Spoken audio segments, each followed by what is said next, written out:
मंगलमय सभी भगवत चरणानुरागी प्रभु प्रेमीजन, हमारे स्वाध्याय परिवार के विज्ञान के माध्यम से जुड़े हुए सभी मेरे प्रभु प्रेमीजन और आप सभी लोग वंदनीय माताएं, आदरणीय प्रभु प्रेमीजन, सभी को मेरा प्रणाम, वंदन, अभिनंदन, राधे राधे। परम चेतना के रूप में, पावन चेतना के रूप में अवस्थित गोलोक धाम वासी पूज्यपाद श्री प्रभुदयाल झुंझुनवाला जी की पावन स्मृति को हम सब प्रणाम करें। उनके पावन स्मृति को वंदन करने के लिए हम लोग यहाँ उनका बहुत प्रिय गीत जो गुनगुनाया करते थे, प्रतिदिन जो पाठ किया करते थे, गोपी गीत पर हम लोग चिंतन करने जा रहे हैं। आज उस यात्रा का चतुर्थ दिवस है। कल हम लोगों ने गोपी गीत के माध्यम से चौथे श्लोक तक की चर्चा की और चौथे श्लोक में भाव आया कि गोपियां कितनी विदुषी हैं, कितना जानती है गोपियां, भगवान के स्वरूप से अनभिज्ञ नहीं है। जो वास्तविक भक्त होता है अपना प्रियतम और किसी भी रूप में आता है वो पहचान लेता है। कई बार ऐसा होता है, नाम जब व्यक्ति के अलग अलग होते हैं तो नाम ही एक ही रहता है। नाम अलग होने से नाम ही अलग अलग नहीं होता है। इसी तरह से रूप धारण करने वाले अनेक रूपों में आता हो तो रूप धारण करने वाला एक ही रहता है। इसलिए यहाँ गोपियां कहती है कि गोविंद आप किस किस रूप में आए हैं, लेकिन उस सब रूपों को धारण करने के बावजूद भी आप हैं, आप कौन हैं हम अच्छी तरह से जानते हैं। कुछ लोग केवल एक मान्यता को लेकर परमात्मा की धारणा करके बैठे हैं। गोपियां उनके धारणा को निरसन कर देती हैं। जो लोग केवल आपको गोपिका नंदन कहते हैं, नंदनंदन कहते हैं, वो आपके तत्व को अच्छी तरह से नहीं समझ पाए, क्योंकि आप तो संपूर्ण लोगों के, संपूर्ण प्राणी मात्र के दृष्टा हैं, आत्मदृक्। ब्रह्मा जी के प्रार्थना के कारण आप धरती पर अवतार लेकर आए, वृष्णि वंश में अवतार लिया, इसलिए आपके स्वरूप को हम जानते हैं। यहाँ तक की चर्चा कल हम लोगों ने।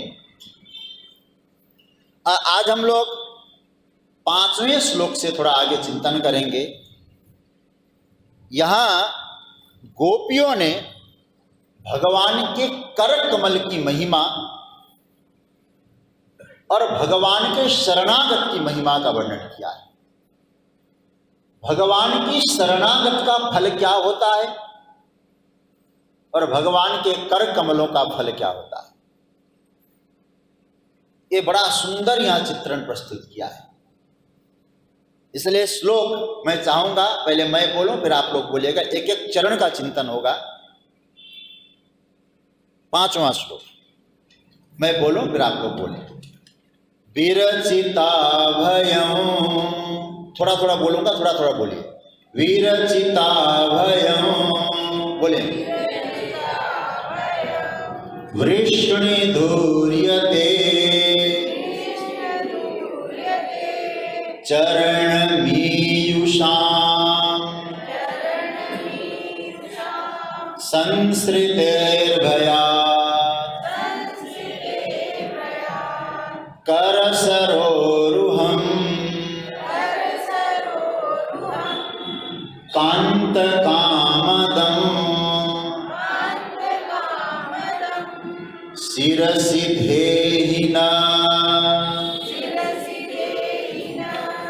श्रीकरग्रहम् श्रीकरग्रहम्।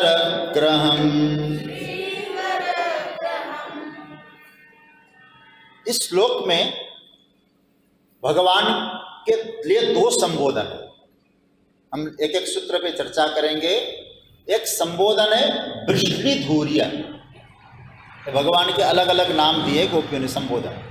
वृष्णिधूर्य का अर्थ होता है यदुकुल के शिरोमणि, यदुकुल के सर्वश्रेष्ठ आप।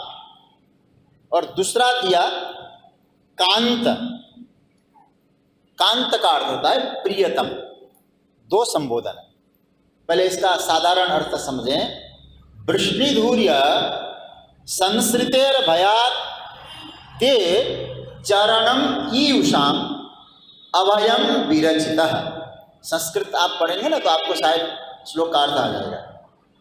कांत श्री करग्रहम कामदम करसरोरुहम न शिरसी धेहि। अब इस शब्द कितना सरल है, देखिए आप कोशिश करेंगे तो आप हिंदी का भी संस्कृत से ही आपको समझ जाएंगे। हे वृष्णिधूर्य, हे यदुवंश के शिरोमणि, संसृतेर भयात, संसार के भय से। असंसार का भय क्या अभी चर्चा करेंगे, बोला अर्थ समझना। ते मतलब आपके चरण ईयुषाम, चरणों के निकट हम लोग आ गए, चरणों को प्राप्त हो गए। अभयम विरचित, और आपने क्या प्रदान किया? आपने निर्भयता प्रदान कर। भय से आए थे और निर्भय आपने बना दिया। कांत, कांत का अर्थ है हे प्रियतम। श्री करग्रहम, श्री मतलब लक्ष्मी जी के अपने हाथों से भगवान ने लक्ष्मी जी का हाथ पकड़ा था, मतलब पानी ग्रहण किया था। तो लक्ष्मी जी के हाथों को पकड़ने वाले जो आपके हाथ हैं कैसे हैं? बोले कामदम, भक्तों की इच्छा को, अभिष्ट को पूरा करने वाले। करसरोरुहम, करसरोरुहम, कर मतलब हाथ, कैसे? सरोरुहम मतलब कमल, कर कमल। नह मतलब हमारे, शिरसी मतलब सर पर, थे ही रख दो। आप अपने दिव्य कर कमल हमारे सर पर रख दो। एक गोपियां कह रही। थोड़ा सा एक एक सूत्र पे हम लोग चिंतन करते जाएंगे।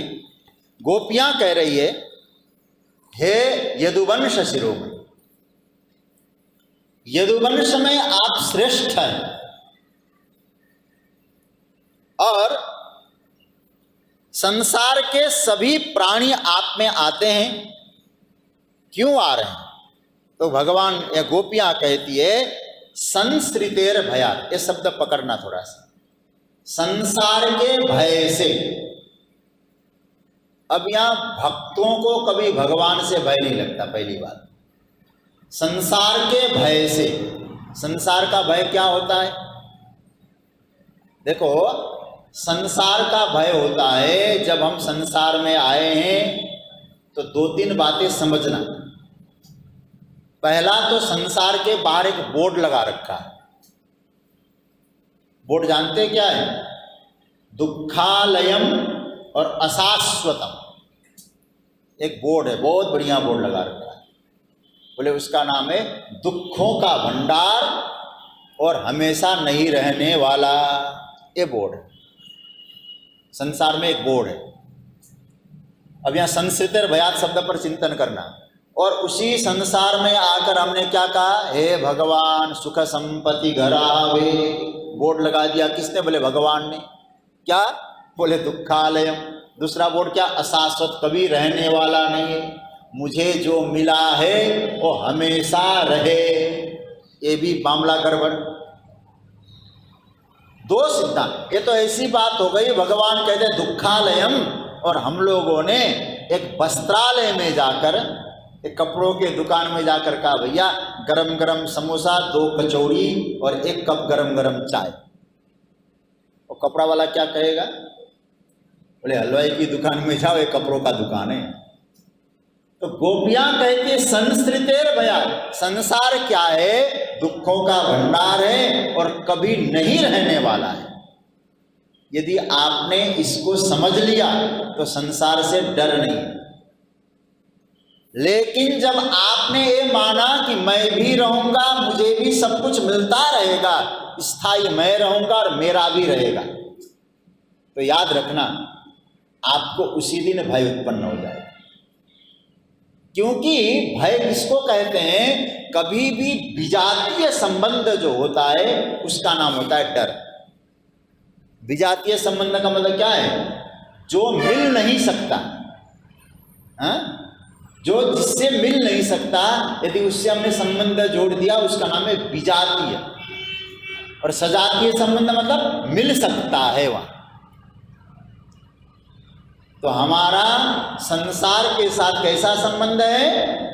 बोलो ना, विजातीय संबंध है। और भगवान के साथ सजातीय संबंध है। और संसार के साथ जो विजातीय संबंध है उस संबंध को कभी स्थायित्व तो नहीं माना जा सकता।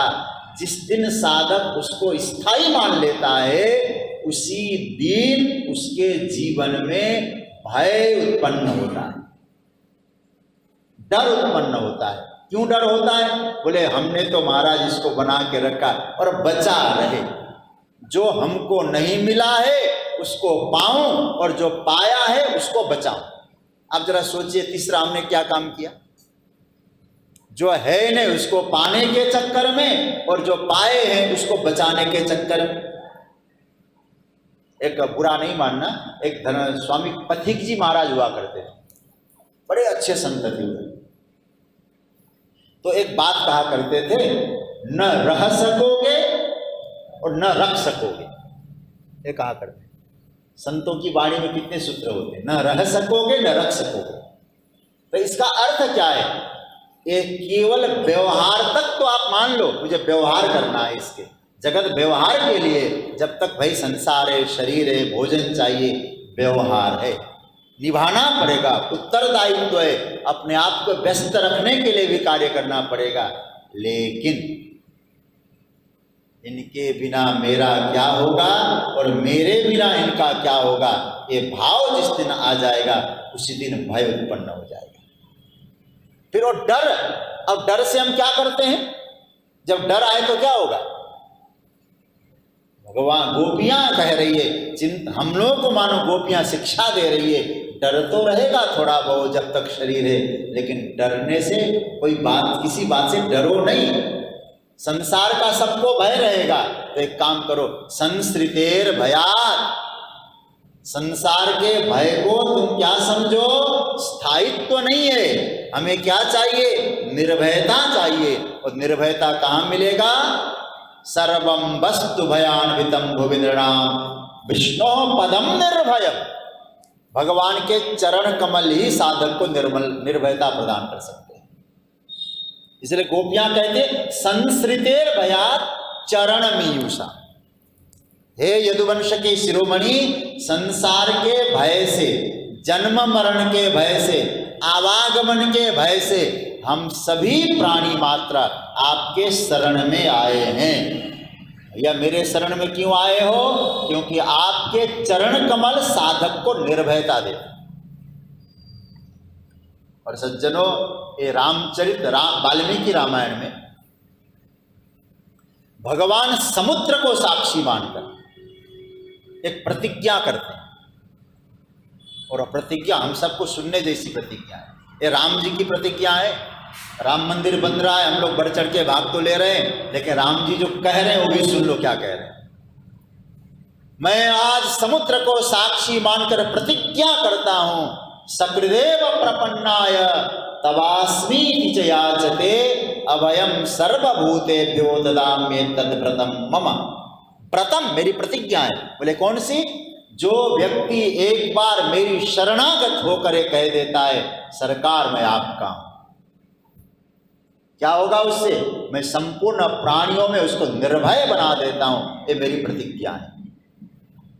तो निर्भयता केवल केवल केवल परमात्मा के श्री चरणों में ही प्राप्त हो सकता है। और आज तक भगवान के श्री चरणों से हटा जो, उसको भय तो मिला ही मिला है। ऐसा कई भागवत में तो कई जगह ऐसी चर्चा आई है। जब प्रहलाद जी महाराज के सामने नृसिंह भगवान प्रकट होते हैं तो प्रहलाद जी भी डरने लगे। नृसिंह भगवान ने कहा कि मेरा ऐसा स्वरूप देखकर आप डरे होंगे। बोले सरकार, आप किसी भी रूप में आओ, मेरा प्रियतम तो हमेशा मुझे प्यारा ही लगता है। मुखौटा बदल दिया, क्या फर्क पड़ता है? अरे भाई, आपका प्यारा पति हो और पति आपका घर में आता हो, आपको मालूम है उसकी बोली ऐसी है, उसका हाल चाल ढाल ऐसा है, और मुखौटा कैसा भी पहन, आपको तो मालूम तो है ना। तो भगवान प्रहलाद जी कहते महाराज, मुखौटा बदलने से थोड़ी पहचान बंद हो जाती है, आपने तो मुखौटा बदला है, आज ऐसे मुखौटे में आ गए, मेरे तो वही परमात्मा है आप। फिर डरते क्यों? बोले आपके स्वरूप से नहीं डरता। तो बहुत बढ़िया आप श्लोक बोले, त्रस्त्योस्महं कृपण वत्सल दुस्सहोग्र संसार चक्र कदनात् ग्रसताम प्रणीत। प्रभु, मुझे संसार से डर लगता है। क्यों? बोले कहीं संसार में रहते रहते संसार को अपना न समझने लग जाऊं। संसार को जब तक आपका समझकर व्यवहार कर रहा हूं, संसार बंधन कारक नहीं है, लेकिन जिस दिन जगत को मैं अपना समझने लग जाऊंगा तो मुझे मालूम है बंध जाऊंगा और भयभीत हो जाऊंगा। बस इतनी सी कृपा करना, जगत में रहूं और जगत को परमात्मा का समझ के रहूं, तो आपको एक बात कह दूं, फिर आपको चिंता करने जैसी कोई बात ही नहीं। एक छोटी सी बात से मैं आज की चर्चा, हालांकि चर्चा तो काफी हो गई, आप समझ लेना थोड़ी सी बात। पवनंदन श्री हनुमान जी महाराज को हनुमान चालीसा में क्या बोलते हैं हम लोग? हनुमान चालीसा में क्या कहते हैं? राम दुआरे, बोलो, तुम रखवारे, होत न आज्ञा। इसका अर्थ क्या है? राम जी के द्वार पे आप रखवाले हैं, होत न आज्ञा, बिनु पैसारे। ये पैसा तो नहीं? पैसारे शब्द का अर्थ क्या है? हाँ, क्या? अच्छा, पैसारे शब्द का मैं बोल रहा हूं आपसे। अच्छा, कोई पैसारे, प्रवेश, पैसारे शब्द का अर्थ होता है प्रवेश। मतलब कि हनुमान जी प्रसन्न न हो तो राम दरबार में प्रवेश नहीं होगा। क्यों? बोले राम दरबार की रक्षा कौन कर रहा है? हनुमान जी कर रहे। अच्छा, विभीषण का घर नहीं जला, ठीक है, पूरी लंका जल गई, विभीषण का घर क्यों नहीं जला? थोड़ा सा चिंतन करना। हनुमान जी से पूछा, हनुमान जी सब जलाने के बाद विभीषण का घर क्यों नहीं जलाया? हनुमान जी ने जवाब दिया, एकमात्र कारण यह था क्योंकि विभीषण के पास जाकर मैंने पूछा। क्या पूछा? विभीषण घर किसका है? तो विभीषण ने तुरंत जवाब दिया, जिसका बाहर नेम प्लेट है उसी का। Name plate? बोले किसका? तो हनुमान जी बाहर देखने आए तो नेम प्लेट लगा था, रामायुध अंकित गृह शोभा वरणी नजा। तुलसी का पौधा, राम नाम लिखा है। हनुमान जी नेम प्लेट देख लिया, बोले हाँ किसका? राम जी का, बस उसी का, उन्हीं का घर। अच्छा, तो फिर यहाँ क्यों रह रहा है? बोले राम जी के घर पे रह रहा हूं। घर मेरा नहीं है, राम जी का है। खाता क्या? बोले राम जी का दिया हुआ खा रहा हूं। तो हनुमान जी महाराज कहते फिर तुझे चिंता करने की आवश्यकता है। कारण? बोले एक तेरा घर नहीं रहा ना। बोले किसका? बोले राम जी का घर रहा। और राम जी का घर यदि जल जाएगा तो उत्तरदायित्व तो किसकी है? रखवाले की, हनुमान जी की। तो हनुमान जी सोचने लगे राम जी का घर जल जाएगा तो हमको कहेंगे आप कैसे रक्षक हैं। तो इसीलिए हनुमान जी ने सोचा सब जल गया, राम जी का घर बचा के रखा। तो हम जैसे भी लंजू पंजू चले गए उनके पास, हा? तो हमने भी प्रभु से, हनुमान जी से कहा महाराज जैसे विभीषण की रखवाली कर दी हमारी भी कर दो। तो हनुमान जी ने क्या जवाब दिया जानते हैं? हम सबको हनुमान जी ने यही कहा है, अवश्य करूँगा। कल से तुम उस घर को अपना मानना बंद करो और राम जी के घर पे हम रह रहे हैं, राम जी का दिया हुआ खा रहे हैं, तो तुझे चिंता की आवश्यकता नहीं है। राम घर का, राम के घर द्वार का मैं रक्षा करूंगा। लेकिन तू यदि ये कहेगा घर मेरा, मेरे बाबा का, मेरे दादा का, मेरे परदादा का, हनुमान जी कहते तू जान, तेरा बाबा तेरा परदादा जाने, मैं नहीं जानता। तो यहां कहती है गोपियां संसृतेर भयात्, संसार के भय से। किस चीज का भय? संसार के वस्तुओं में, संसार की किसी भी परिस्थितियों में हम उसके साथ इतने घुल मिल जाएं, जिसने संसार दिया है उसको भूल जाएं। ये सबसे बड़ा डर है, उसको भूलने का डर है। जब उसको भूलने का डर है तो हमें कोशिश ये करनी चाहिए, सरकार बस ऐसी व्यवस्था करना हम तुम्हारे शरणागत बन जाएं। चरण मीयूषाम, हम तेरे चरणों की ओर भागें। देखो दूसरा भाव क्या है, गोपियां क्या कहती है? गोपियां कहती है आज तुमने हमको वन में अकेले छोड़ा, ठीक है, ये तो आपने कथा सुन ली, आपने बुलाया और आपने अकेले यमुना जी के तट पर अंधेरी या रात्रि के समय में छोड़ दिया। उस समय आप ये भी तो कह सकते हैं, भाग के जाएं और कहा अपने परिवार वाले से, देखो कन्हैया ने तो छोड़ दिया, तुम ही संभालो। गोपियां कहती हम हमारी शरणागति इतनी अपरिपक्व नहीं है। क्यों नहीं है? बहुत गंभीर बात कह रही गोपियां। संसृतेर भयात् तव चरण मीयूषाम, चाहे कैसी भी स्थिति हो, डर हो, कुछ भी हो, हमें तो तेरी ही याद आती है। अर्थात जब व्यक्ति भयभीत होता है, दुखी होता है, हम संसार से कभी सहायता नहीं मांगती कन्हैया, क्योंकि यदि तेरे से हमने नेह जोड़ लिया है, संकट में भी तुझे ही याद करेंगे। क्योंकि गोपियां कहना चाहती है यदि ठीक है संसृतेर भयात्, हम भयभीत हैं, अवश्य हैं, लेकिन फिर भी इतना तो मानना पड़ेगा, हम संसार के किसी प्राणी के सामने हाथ नहीं फैलाएं। क्यों? बोले संसार का प्रत्येक व्यक्ति रो रहा है। बुरा नहीं मानना, हम अपनी बात दूसरे से कहते हैं, मैं दुखी हूं, रो के बताते हैं। कौन ऐसा होगा जो आपके आंसुओं को पोंछने के लिए उसके पास समय होगा? इस बस्ती में हमारे आंसुओं को कौन पहुंचेगा? या जिसको भी देखो उसी का दामन भिगा लगता है। तो गोपियां कह रही है कि हे कन्हैया, ठीक है मानते हैं, भयभीत हैं, डर है, सब कुछ है, रात्रि का समय है, फिर भी हम सहायता मांगने संसार नहीं जाएंगे। हम तुझसे जुड़े हैं, तुझसे छोड़ के हम कोई नहीं चाहिए, तेरे चरण कमल ही हमको निर्भयता देंगे। याद रखना, प्रेम की सर्वोत्तम अवस्था है गोपियों की।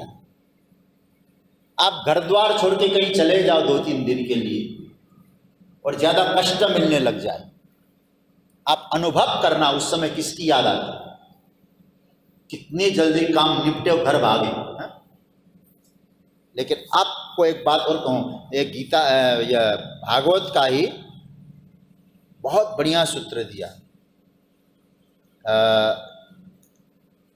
29, ये जो है 30वें अध्याय का, हमारे स्वाध्याय परिवार के कई लोगों ने ग्रंथ लेके बैठे हैं, तो 30 नंबर के अध्याय का 44वां श्लोक, उसमें क्या कह रहे हैं? तन मनस्का, क्या भाव है यहाँ, तन मनस्का तदालापा तद विचेष्टा तदात्मिका तद गुणानेव गायन्त्यो नात्मा गारारि सस्मरु। गोपियां दुखी है कृष्ण के वियोग में, लेकिन क्या कहते? तन मनस्का, दुखी है तो मन भी कन्हैया में। दुखी किया कृष्ण ने, लेकिन कृष्ण में मन है। तदालापा, कृष्ण की चर्चा है, तद विचेष्टा, कृष्ण की लीलाओं की चेष्टा है, और अंत में तो कह दिया तद गुणानेव गायन्त्यो, कृष्ण के गुणानुवाद गा रही है, उनको घर की याद नहीं आ रही, केवल कृष्ण की याद आ रही है। कृष्ण के पैरों में कांटे चुभे होंगे, नंद नंदन को कितनी वेदना उठ रही होगी, इसका नाम है प्रेम। गोपियां कहती है, हे गोविंद, ठीक है संसार से डरी तो हैं, लेकिन डरने के बाद संसार के सामने हाथ नहीं फैलाया हमने, तेरे सामने तेरे चरणों की भीख मांग रहे हैं। तो हे गोविंद, संसृतेर भयात, कहाँ आ रहे हैं? तब चरण मीयूषा, आपके चरणों में आ रहे हैं। अच्छा, क्यों आ रहे हो? अभयम विरचित, सच्ची बात है प्रभु, निर्भयता यदि कहीं मिलती है तो आपके चरणों में ही मिलती है। कभी एकांत में जाइए, जो भगवान का भक्त होगा वो हमेशा निर्भय बना रहेगा, भयभीत नहीं होगा। हाँ, विरह उसके जीवन में है लेकिन भय नहीं होगा। अच्छा, एक बात बताइए, भय किससे होता है? कभी हम चिंतन करें, आपको अपने से भय होता है कि दूसरे से होता है? जब भी आपको भय होगा दूसरे से ही होगा। तो अपने से प्रेम होता है। अपने आप को बचाने के लिए हम कुछ भी करने को तैयार होते हैं। कोई ऐसा रोग हो जाए ना, हम बच जाएंगे तो अंग भी काट के फेंक देंगे हम, लेकिन हम बचे रहे। तो सबसे प्यारा अपना कौन है? कन्हैया। निर्भयता वही दे सकता है। इसलिए गोपियां कह रही है, हे कन्हैया, अभयम विरचित, आप शरणागतों को, जो आपके चरणों का आश्रय लेते हैं, उन सभी भक्तों को आप क्या देते हैं? निर्भयता प्रदान करते हैं, अभय प्रदान करते हैं। एक बात मैं आपसे कहूं, मैं कभी कथाओं में भी इस बात को सुनाया करता हूं, शरणागति के बिना निर्भयता नहीं।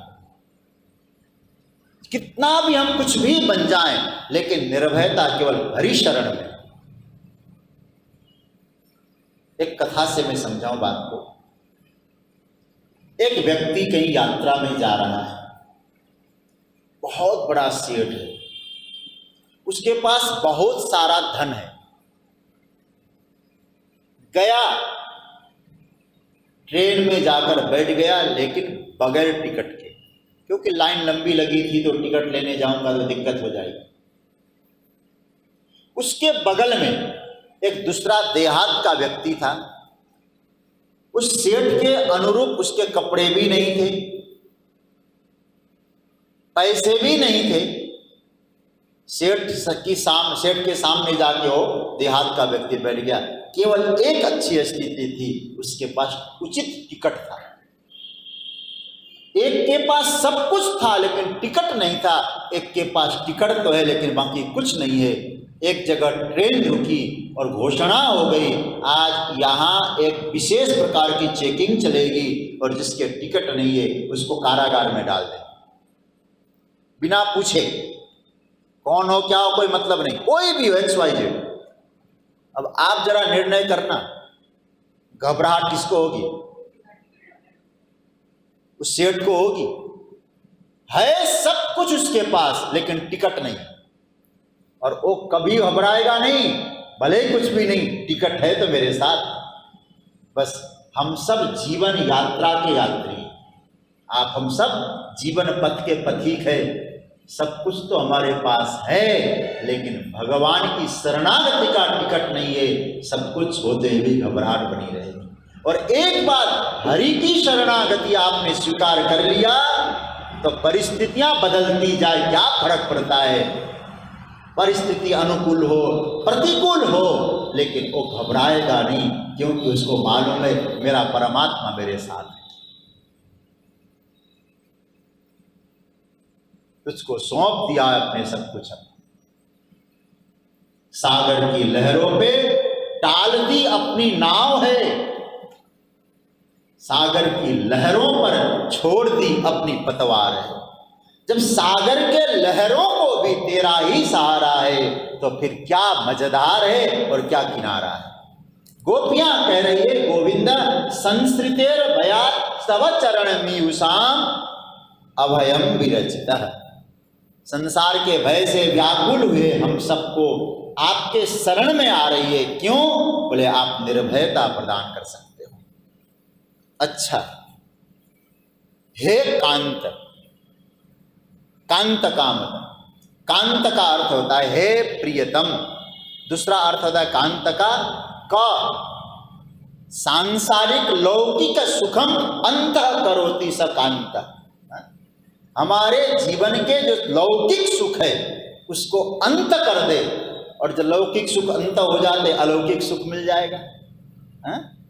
तो लौकिक सुखों को अंत करके अलौकिक सुख प्रदान करता है, उसका नाम भी कांत है। तो गोपियां कांत इसलिए कह रही है, हे गोविंद, लौकिक सुख के लिए तेरी प्रार्थना नहीं कर रहे हैं हमको तो अलौकिक दिव्य आनंद चाहिए, और हमें मालूम है और दिव्य आनंद कहाँ है। तो भगवान ने मानो पूछा क्या चाहती हो? बोले आपका कर कमल। अच्छा, मेरे कर कमल कैसे हैं? बोले श्री करग्रह, भगवान को विवाह की याद दिला गोपियों। आप अपने विवाह को याद करो सरकार, आपने लक्ष्मी जी का हाथ पकड़ा था। इसका अर्थ क्या है? हमारे आचार्यों ने बहुत अच्छा अर्थ दिया। जब लक्ष्मी जी ने भगवान के कंठ में वरमाला पहनाई, आप जानते हैं भगवान ऐसे बैठे थे, इधर उधर देखे बिना, और लक्ष्मी जी वरमाला लेके आई समुद्र से प्रकट होकर। बहुत सारे लोग बैठे थे, लक्ष्मी जी ने किसी के भी कंठ में वरमाला नहीं दिया, नहीं डाला, और सब उचक उचक के देख रहे थे हमारे कंठ में मिल जाए, हमारे कंठ में मिल जाए वरमाला। नहीं। और जब नारायण बैठे थे चुपचाप, भगवान नारायण के कंठ में वरमाला। बोलो लक्ष्मी नारायण भगवान की। और जैसे कंठ में वरमाला नारायण को मिल गई, आपको मालूम है क्या हुआ? भगवान नारायण इधर भी देखने लगे, उधर भी देखने लगे। हमारे संतों ने कहा भगवान अब तक तो देख नहीं रहे थे, अब क्यों देखने लगे इधर उधर? हमारे महापुरुषों ने कहा हम सबको भगवान एक शिक्षा दे रहे हैं, लक्ष्मी जी ने जब तक वरमाला नहीं पहनाया तब तक तो चलो अपनी ऐसे ही देखो, लेकिन जिस दिन आपको लक्ष्मी जी ने वरमाला पहनाया हो, इधर उधर भी देखना चालू करो, कहीं हमारे आसपास कोई ऐसा तो नहीं जिसको भोजन नहीं मिला हो, ऐसा तो नहीं जिसको कपड़े नहीं मिल रहा हो। तो लक्ष्मी जी के वरमाला डालते ही गोविंद भी इधर उधर देखने लग गए थे।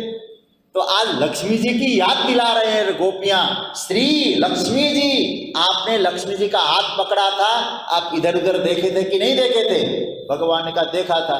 तो अब क्यों नहीं देख रहे हो? अब इधर उधर देखो। किसको? बोले हमारी ओर देखो, क्योंकि हम भटक रही हैं। यदि तुमने हमारी स्थिति को देख लिया होता अब तक छिप के नहीं बैठते। इसलिए जैसे लक्ष्मी जी मिलने के बाद आपने इधर उधर देखा था, हम लक्ष्मी जी की याद दिला रहे हैं, विवाह के प्रसंग को याद दिला रहे हैं। सरकार आप इधर उधर देखो, आसपास देखो, गोपियां कितनी व्याकुल हो रही। श्री करग्रह। अच्छा, और मेरे हाथ में केवल लक्ष्मी जी को ही पकड़ा और कोई काम नहीं है मेरा हाथ का? बोले नहीं, कामदम। सज्जनों, ये है भगवान के कर कमल की महिमा। आगे थोड़ी देर में चरण कमलों की भी महिमा आपको मिलेगी। कामदम, कामदम शब्द का अर्थ होता है शरणागत भक्तों की अभिष्ट को पूरा करने वाले भगवान। लेकिन इस बात का ध्यान देना, भगवान अवश्य शरणागतों के अभिष्ट को पूरा करेंगे, लेकिन पहले कह दिया चरण मीयूषा, शरणागतों के ही पूरा करेंगे भगवान। आप भगवान के शरणागत बन जाओ, आपके अभिष्ट की पूर्ति करते हैं। लेकिन अभिष्ट क्या होना चाहिए? गोपियों ने कहा क्या अभिष्ट? बोले भगवान को पाने की, भगवान से पाने की नहीं। गोपियों का अभिष्ट क्या है? कृष्ण को पाना है, कृष्ण से पाना नहीं। गोपियां कहती है हमारी इच्छा यह है सरकार। क्या? कामदम, आप इच्छा पूर्ति करने वाले हो ना? बोले क्या क्या करूं फिर? बोले आप भी हमारी इच्छा की पूर्ति कर दो। क्या चाहिए? बोले आपसे कुछ नहीं चाहिए। फिर बोले आपको चाहिए। बोले आपको चाहती है तो एक कृपा करिए, कौन सी कृपा? महाराज शिरसिधे न श्रीकर ग्रहम। देखो यहां, आप हमारे कर, अपने कर कमल हमारे मस्तक पे रखो। इसका अर्थ समझ रहे हैं? प्रातस्मरणीय पूज्यपाद स्वामी श्री अखंडानंद सरस्वती जी महाराज का भाव क्या कहना चाह रही? भगवान ने यदि किसी के मस्तक पर यूं हाथ रख दिया तो आप जानते हैं, बोले तुमको मैंने स्वीकार कर लिया। आजकल की भाषा में कहेंगे, जैसे गाड़ियों में कोई व्यक्ति जाए, कहीं गाड़ी कहीं जाने वाली, लेकिन अब सीट को रिजर्व करना, अब बस गाड़ी, ट्रेन में तो पहले से रिजर्व होता है, और बस में क्या करते हैं, रुमाल डाल देते हैं ना, रुमाल रख देते हैं। बोले रुमाल रख के क्या करें? बोले गाड़ी हमारी, ये सीट हमारी, लिखा नहीं कुछ। तो इसका मतलब है आपकी हो गई ये सीट, आपने रुमाल डाल दिया। अरे भाई, एक रुमाल डालने से सीट को आप अपना मान सकते हो, तो गोविंद अपना हाथ हमारे यहाँ रखता है तो क्या हम गोविंद के नहीं होंगे? तो भगवान कह रहे, गोपियां कह रही है, जैसे आप जैसे ही अपने कर कमलों को हमारे मस्तक पे रख दोगे, उसी दिन हम आपकी हो जाएंगी, हम समझ जाएंगी गोविंद ने हमको स्वीकार कर लिया है। शिरसिधेहिना श्री करग्रहम, कहते हैं श्री करग्रहम, आप हमारे। अब यह एक और बात समझ, दो बातें यहां बताई। संसार के भय को नाश करके अभय प्रदान में होता है भगवान के शरणागत होने पर, और हमारे अभिष्ट की सिद्धि होती है।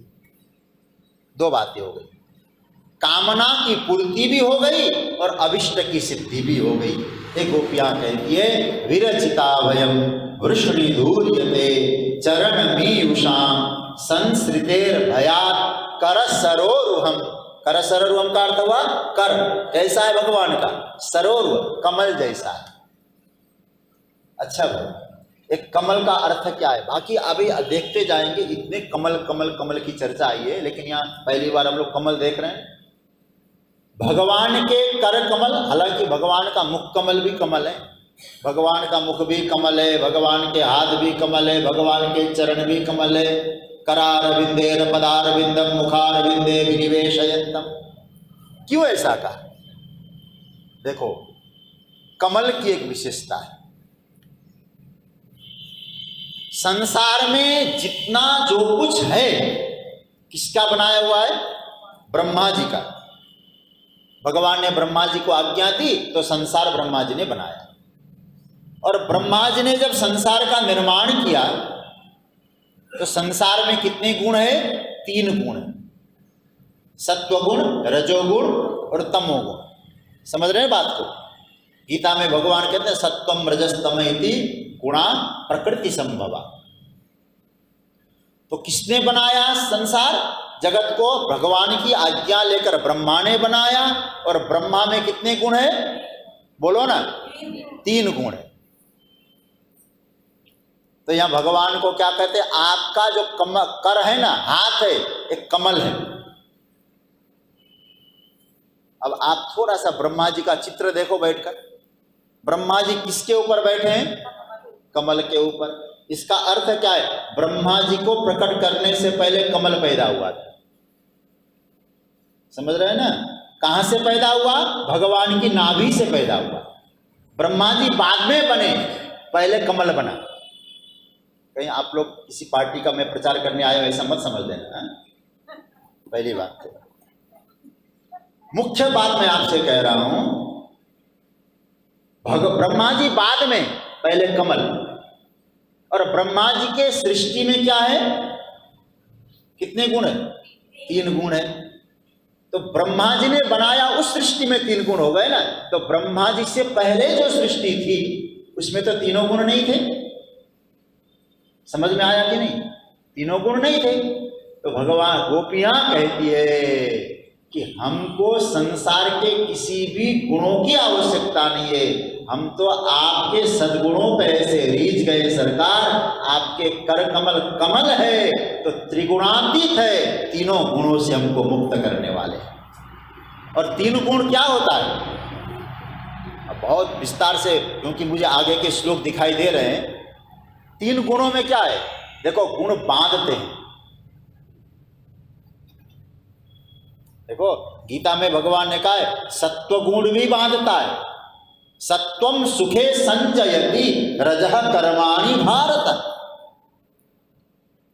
तमोगुण बांधता है, रजोगुण बांधता है, सत्वगुण बांधता है। बांधना कैसे, इसको यूं समझ लो, एक को हमने लोहे की जंजीरों से बांध दिया, ठीक है, और एक को हमने चांदी के जंजीरों से बांध दिया, एक को हमने सोने की जंजीरों से बांध दिया। वाह, लो सोने वाला कहेगा भैया तू तो लोहे से बंधा है, मैं तो सोने से। अब आप जरा सोचो, बंधा तो तू भी है ना। देखो ये जो लोहे की जंजीरों से बंधना, ये है तमोगुण से बंधना। चांदी के जंजीरों से बंधना ये रजोगुण से बंधना, और सोने की जंजीरों से बंधना है सत्वगुण से बंधना। इसलिए संस्कृत में चांदी को रजत कहते हैं, रजत कहते हैं। तो इसका अर्थ क्या हुआ, सत्वगुण है इसलिए स्वर्ण कहते हैं उसको। अब यहां विचार ये करना है कि हे भगवान, आपके कर कमल तीनों गुणों से रहित होने के कारण हम संसार के बंधन से ही तो आपके पास आए हैं। आप अपने कर कमलों की ऐसी कृपा कर दो, अब किसी प्रकार का संसार का बंधन हमें न रहे, हमारे न परिवार का बंधन न संसार का बंधन, हम तो केवल आपसे जुड़ना चाहते हैं। इसलिए कर कमल मतलब किसी प्रकार का बंधन, यहां तक सात्विक बंधन भी न रहे, क्योंकि गोपियों को मालूम है सात्विक अभिमान के कारण ही तो गड़बड़ हुआ था। जो रास पंचाध्यायी सुनने वाले लोग जानते हैं, गोपियों को आया था हम कितनी सुंदरी है, कृष्ण के लिए हमने क्या क्या नहीं किया, भजन किया। ये सात्विक अभिमान भी बांधता है। तो गोपियां कहती है अब हमें न सात्विक अभिमान चाहिए, न रज चाहिए, न तम चाहिए, क्योंकि आपका जो कर कमल है तीनों गुणों से परे है। क्योंकि कमल पहले ही आ चुका था, ब्रह्मा जी तो बाद में आए। आप अपने ऐसे कर कमलों की कृपा हमको दें जिससे कि हम त्रिगुणातीत हो जाएं। ये भाव है। शिरसिधे ही न श्री करग्रह। अब आगे एक श्लोक और मैं बोलूं फिर आप बोलिएगा। देखो एक बात और कहूं, अब भक्ति में गोपियों का जो डिमांड है ना वो बढ़ता गया, मांग। अब इस श्लोक में तो गोपियों ने कर कमल मांगा, ठीक है। अब आगे हम लोग जो छठे श्लोक का चिंतन करने जा रहे हैं उसमें गोपियों ने क्या मांगा है। मैं एक बात और कहूं, प्यास और तृप्ति दो अलग अलग दिशा लगती है कि नहीं, आप इसको समझ लें फिर आप आगे बढ़ेंगे। तृप्ति और प्यास, ज्ञान और प्रेम, याद रखना सज्जनों, ज्ञान में हमेशा तृप्ति होती है और प्रेम में हमेशा प्यास होती है। यदि प्रेम में तृप्त हो गया तो प्रेम खत्म है। इसलिए तो हमारे यहां कहा गया है दिने दिने नवम नवम। अब हम लोग आज भगवान ठाकुर जी का सुंदर श्रृंगार किए और श्रृंगार करने के बाद अरे क्या रीझ गए, हो गया मुझे तो तृप्ति, कल से करने की जरूरत ही नहीं, आज ही संतुष्टि। अरे प्रेम में तो लगता है आज जितना सुंदर श्रृंगार किया कल और अच्छा करके रखो और हमारे ठाकुर जी को कल और अच्छे लगे।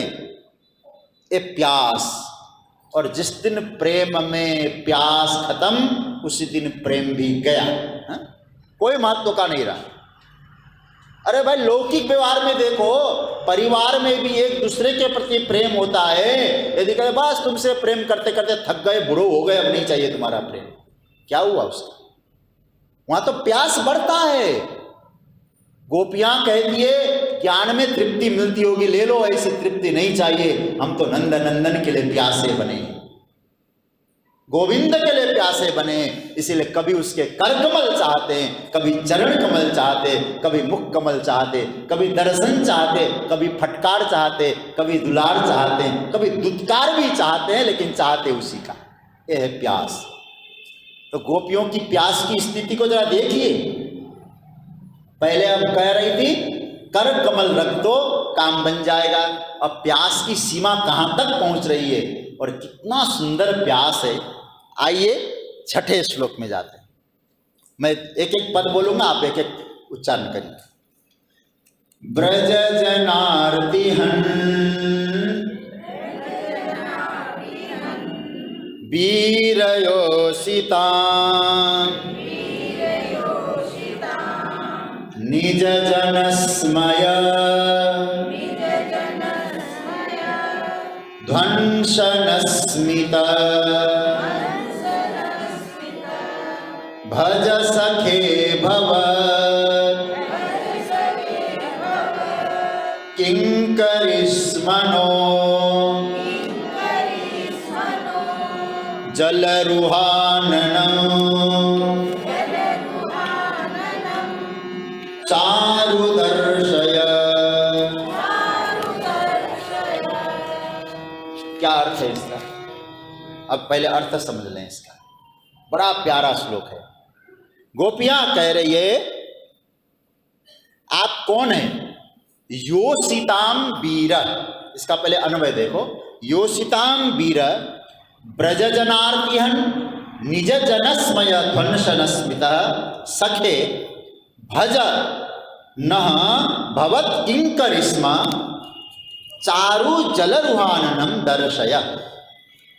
इसका अर्थ है बड़ा प्यारा। अब इसका अर्थ समझ लो। योषिताम वीर, आप कौन है? स्त्रियों के बीच में आप वीर है। योषिताम वीर ब्रजजनार्तिहन, आप ब्रजजनों के, ब्रज में निवास करने वाले, ब्रज के अपने आरती मतलब दुखी, उनके आरती को हरण करने वाले, हन है मतलब ब्रज के आर्त भक्तों का दुख को हरण करने वाले। कैसे हरण करते दुख को?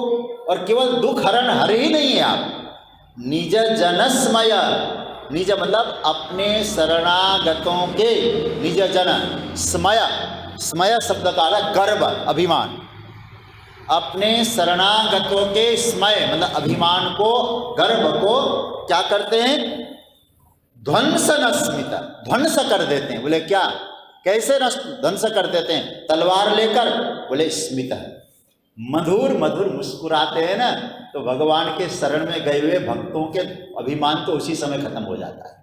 कृष्ण की मुस्कुराहट भक्तों के अभिमान को दूर कर देती है। और कहते हैं सखे, हे सखा, हे हमारे दोस्त। देखो क्या क्या संबोधन, प्यारे, भजा, भजा शब्द का अर्थ है हमें, हमारी सेवा करो, हमें स्वीकार करो,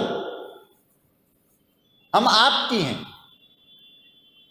और भज सखे भवत, भवत किंकरी, हम आपकी किंकरी हैं। किंकरी मतलब आपकी दासी हैं, कुछ भी आपके लिए करने के लिए तैयार है, उसका नाम है कुछ भी करे हो किंकरी। अच्छा भाई ये सब क्यों कह रही हो, चाहती क्या हो? बोले महाराज चारु सुंदर जलरुहाननम मुख कमल, जलरुहा मतलब मुख, आननम मतलब मुख, जलरुहा मतलब कमल, आनन मतलब मुख, सुंदर मुख कमल को दर्शय, दिखा दो। कथा इतनी बात है। तो पहले श्लोक में बताया, इससे पहले वाले 5वें श्लोक में क्या बताया था? कर कमल। अब इसमें आया मुख कमल। मानो भगवान ने कहा अच्छा तो हमारा कर कमल चाहती हो? हाँ जी। भगवान ने कहा एक काम करो, सब आंखें बंद करके बैठ जाओ। अच्छा प्रभु क्या करेंगे? बोले हमारा कर कमल ही चाहिए तुमको। कहाँ चाहिए? बोले सर पे। सब एक लाइन पे बैठ जाओ आंख बंद करके। फिर आप क्या करेंगे? बोले मैं आऊँगा और सबके माथे पर हाथ रखता हुआ चला जाऊँगा। काम बन गया, क्योंकि जो तुमको चाहिए था वो मिल गया। कर कमल चाहिए था, वो मिल गया, काम पूरा। गोपियों ने कहा महाराज इतने से काम नहीं बनेगा। बोले केवल कर कमल सर पे रख दो तो काम नहीं बनेगा, फिर क्या? बोले मुख कमल का भी दर्शन करा दो। कर कमल सर पे रख दो और मुख कमल का दर्शन करा दो। ये देखो गोपियां कहती कंजूसी न करो, सब कुछ उड़ेल दो हमारे ऊपर, भजा हम तुम्हारी हैं। आज हम सुबह जलपान के समय एक चर्चा कर रहे थे, अहिल्या का प्रसंग आया था, हम लोग चर्चा कर रहे थे सुबह। सारी कृपा यदि किसी पर उड़ेल दी हो ठाकुर जी ने, तो या तो गोविंद ने गोपियों पर उड़ेल दिया या राम जी ने अहिल्या पर उड़ेल दिया। जैसे गुच्छों में कृपा दे देना, इसको बोला जाता है, सब कुछ भंडार खोल दिया कृपा का। बोले कैसे? अब अहिल्या को जरा देखिए, संकेत मैं कर दूंगा। जब राम जी जा रहे हैं तो राम जी ने क्या देखा? एक पत्थर। अरे बिपिन से जा रहे थे ना, पत्थर देखते ही भगवान ने पूछा मुनि शिला प्रभु देखी। अब यहां जरा देखना गुरुजी, ये पत्थर कैसे? भगवान के कर कमल चले गए पत्थर को दिखाने में। तो हमारे संत लोग कहते जिसके लिए भगवान के कर कमल चले जाए तो उस साधक पर कर कृपा हो गई, हाथ की कृपा हो गई। ध्यान से समझना बात। दूसरा, गुरुजी देखा, प्रभु ने देखा, आंखों ने देखा। क्या हुआ? किसकी कृपा हुई? नेत्र कृपा। अब मैं भाव तो बहुत आ रहे हैं। जब भगवान श्री कृष्ण मथुरा जा रहे थे ना, कुब्जा को देखा। अभी कुब्जा ने भगवान को नहीं देखा। दाऊ दादा से धीरे से कहने लगे भगवान, दाऊ दादा उस पर भी कृपा करनी है मुझे। भगवान दाऊ दादा ने कहा गजब हो कन्हैया, सब लोग तो तेरी शरण में आके कृपा की भीख मांगते हो, तो तुझे देख भी नहीं रही, और क्या उस पर भी कृपा करनी है? तो भगवान ने बहुत अच्छा जवाब दिया, दाऊ दादा उसने देखा या नहीं देखा मैं नहीं जानता, लेकिन मेरी नजर उस पर पड़ गई। दर्शयन दर्शने फलम, भागवत में सूत्र आया, दर्शयन दर्शने फलम। देखने का फल क्या होता है ठाकुर जी की दृष्टि का, ये बता रहे। देखा, राम जी ने देखा तो आंखों की कृपा, और फिर इतना नहीं, पूछा, बोलना पड़ा ना पूछने के लिए, तो किसकी कृपा हो गई? वाणी कृपा हो गई। जिसके विषय में भगवान पूछे, आप जरा सोचें, वाणी कृपा, कर कृपा, वाणी कृपा, देखा दृष्टि कृपा। गुरु जी ने कहा वाह राम, बैठ जाओ। राम जी बैठ गए। सकल कथा मुनि कहा विशेषी, विश्वामित्र जी कब वक्ता बन गए, राम जी श्रोता बन गए। अहिल्या चरित्र चालू कर दिया सुनाना। राम जी एकदम प्रेम से अहिल्या जी की कथा सुनने लगे। गोस्वामी जी कहने लगे सरकार क्या क्या करने जा रहे हो? कर कृपा हो गई, वाणी कृपा हो गई, नेत्र कृपा हो गई, कर्ण कृपा भी कर रहे हो, उनकी बातें सुन रहे हो, आप उनकी कथा सुन रहे हैं। तो विश्वामित्र जी को लगा एक कृपा बची होगी, वो भी उड़ेल दो। बोले कौन सी? गौतम नारी शाप बस उपल देह धरी धीर, चरण कमल रज चाहती कृपा करो रघुवीर। अब चरण कमलों की कृपा बची है, वो भी कर दो। अहिल्या पर सारी कृपा हो गई। इसलिए तो कौन है, आज हम लोग बोल रहे थे अतिशय बड़भागी, बड़भागी नहीं, अति बड़भागी नहीं, अतिशय बड़भागी चरण मिलागी। सारी कृपा हो। इसलिए तो कहा गोपियां कौन है? नारद जी को लिखना पड़ता है यथा ब्रज गोपिका नाम। भक्ति तो ब्रज की गोपियों से सीखो। गोविंद ने सब कुछ उड़ेल दिया है। तो गोपियों ने पहले तो क्या कहा? कर कमल। अब क्या कहते? चरण कमल। भगवान से कह रही योषिताम वीर, संबोधन जरा देखिए, आप कौन है भगवान? योषिताम वीर। योषित कहते नारियों को, और वीर शब्द का अर्थ क्या है आप सब जानते हैं। दो प्रकार के लोग होते हैं। एक होता है योषिताम भीरू। भीरू जानते हैं, स्त्रियों से डरते, भाई दिखाई नहीं पड़नी चाहिए स्त्रियां। अरे भाई जरा सोचो, आपने जन्म कहाँ से लिया था? माँ के गर्भ से। रोज पाठ करते हो, विद्या समस्तास्तव देवी भेदा। आप पाठ तो ये कर रहे हो, सारी स्त्रियां माँ के समान हैं, और कहते स्त्रियों को देखना नहीं है मुझे। एक तरफ माँ का संबोधन कर रहे हो और दूसरी तरफ स्त्रियों का अपराध करते हो। बोले वो हमको छू ले, और स्त्रियां भी जरा गड़बड़ कर देती है। एक अभी मैंने देखा एक मंदिर में, बड़ी छोटी बुद्धि, कहते हैं कि कई मूर्तियां रखी थी उस मंदिर में। एक महिला गई और सबको प्रणाम करने लगी, यूं यूं करके प्रणाम, और हनुमान जी के सामने यूं करके बैठ गई। हमने कहा कि क्या चक्कर है भाई, सबको प्रणाम, हनुमान जी से दुश्मनी क्या है? बोले हमारे गुरु जी कह रहे थे हनुमान जी को स्त्रियों को स्पर्श नहीं करना चाहिए, हनुमान जी को प्रणाम, स्त्रियों को स्पर्श भी नहीं करना चाहिए। बोले क्यों? हनुमान जी ब्रह्मचारी है ना, उनका ब्रह्मचारी में विखंडित हो जाएगा। मैंने कहा इतना कमजोर ब्रह्मचारी नहीं हमारे हनुमान जी है? जो आप लोग समझ रहे हो। अब लोगों ने भ्रम फैला दिया, हनुमान जी की चालीसा मत पढ़ो, और यहां तक आजकल बोलने लगे इतने बजे से इतने बजे तक हनुमान जी राम जी की सेवा में रहते हैं, आप लोग बिल्कुल उस समय पाठ मत करना, मनाना नहीं। अब छोटी बुद्धि की हद है? हनुमान जी इतने बजे से राम जी की सेवा, इसलिए तुम्हारी नहीं सुनेंगे, ऐसा बोलते हैं ना। ये है। अब क्या इनको कहें हम? तो कहने का मतलब, लेकिन कृष्ण के लिए गोपियां कहती योषिताम वीर। देखो ये है कन्हैया की देदीप्यमानता। आप एक कथा सुना देता हूं यार, समझ में आ जाएगा। अनेक स्त्रियों के बीच में रहकर भी श्री कृष्ण अखंड ब्रह्मचारी। एक कथा शायद आपने कभी सुनी हो। एक बार दुर्वासा जी आए ब्रज में, बहुत अच्छी कथा है। दुर्वासा जी ब्रज में आए, और ब्रज में आने के बाद जमुना जी के उस पार तपस्या में बैठ गए, ठीक है।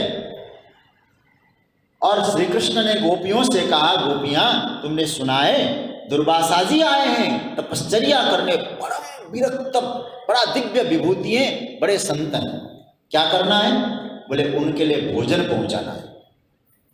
गोपियों ने महाराज बहुत दिव्य भोजन तैयार किया, कई गोपियों ने भर भर के थालियां तैयार कर, लेकिन जमुना जी में बाढ़ आई, कैसे उस पार जाएं?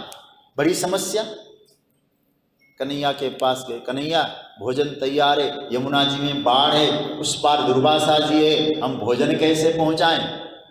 तो कन्हैया ने कहा जाओ जमुना जी से कहना, हे जमुना जी, हे यमुना मैया, श्री कृष्ण सदाबाल ब्रह्मचारी हैं, तो हमको मार्ग दे दे।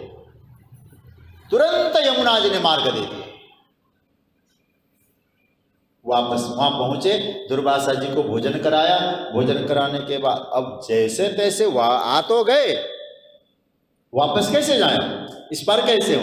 दुर्वासा जी से कहा, दुर्वासा जी, गुरु जी पार कैसे जाए? वो मार्ग तो गया। अच्छा आए कैसे थे? कहा कि हमने कहा जब श्री कृष्ण सदा निर्विकार हैं, सदा निर्विकार हैं श्री कृष्ण, तो हमको जमुना जी रास्ता दें। तो राम जमुना जी ने रास्ता दे दिया। अच्छा तो एक काम करो, जमुना जी से कहो दुर्वासा जी सदा उपवासी हैं, तो जमुना जी हमको रास्ता दे दे। अब ये गोपियों ने कहा ये तो संभव ही नहीं है, क्विंटलों तो खा गए जो हम ले आए थे, तो कहा कि सदा उपवासी तब रास्ता दे दे। क्या उपाय करें? दुर्वासा ने कहा कि देख लो क्या फर्क पड़ता है। बोले हो ही नहीं सकता। बोले नहीं एक बार प्रयास करो।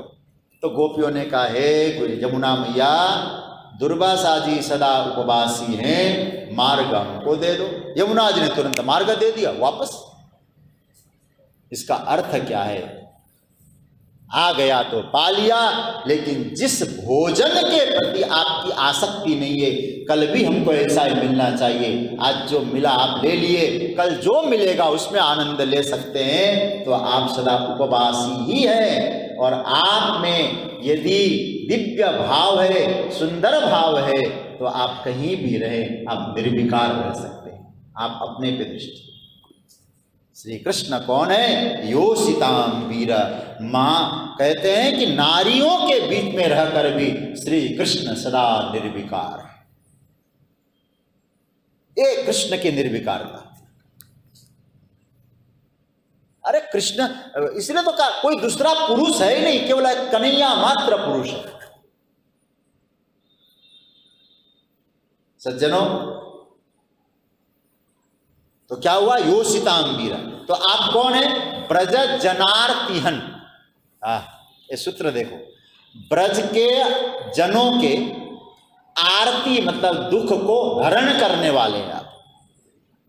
गोपियां कहती है ब्रज के जनों के आरती मतलब दुख को आप हरण करते हैं। और क्या कह रहे हैं? वीर निज जनस्मय। अब ये महत्वपूर्ण सूत्र है। निज मतलब अपने, जन मतलब अपने जनों के, स्मय गर्भ को क्या करते हैं भगवान? हंसते हैं, मुस्कुराते हैं, उनका गर्भ खत्म हो गया। कन्हैया के मुस्कान का क्या कमाल है, आप जरा देखिए। एक बार मुस्कुराते हैं कन्हैया तो संसार का श्रृंगार होने लगता है। कृष्ण के मुस्कान पाने के लिए क्या नहीं, सब कुछ न्यौछावर कर देते हैं, केवल एक मुस्कान।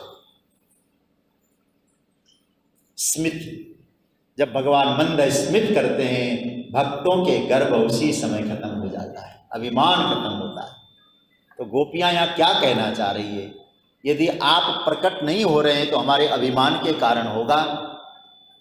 तो अभिमान को दूर करने के लिए तो आपको छिपने की आवश्यकता ही नहीं थी। आप एक बार हमारे सामने आते और एक मुस्कुरा देते तो अभिमान तो चला गया था। क्योंकि इस बात को तो मानते हैं हम लोग, जहां अभिमान है वहां आप नहीं, जहां ईगो है ना वहां ठाकुर जी नहीं। एक भक्त कह रहा था कि मैं भगवान, एक व्यक्ति कह रहा था, जब कोई भक्त भगवान के सामने ईगो रखता है, अभिमान रखता है, तो भगवान ने भी कहा तुझ में है ईगो, आई गो।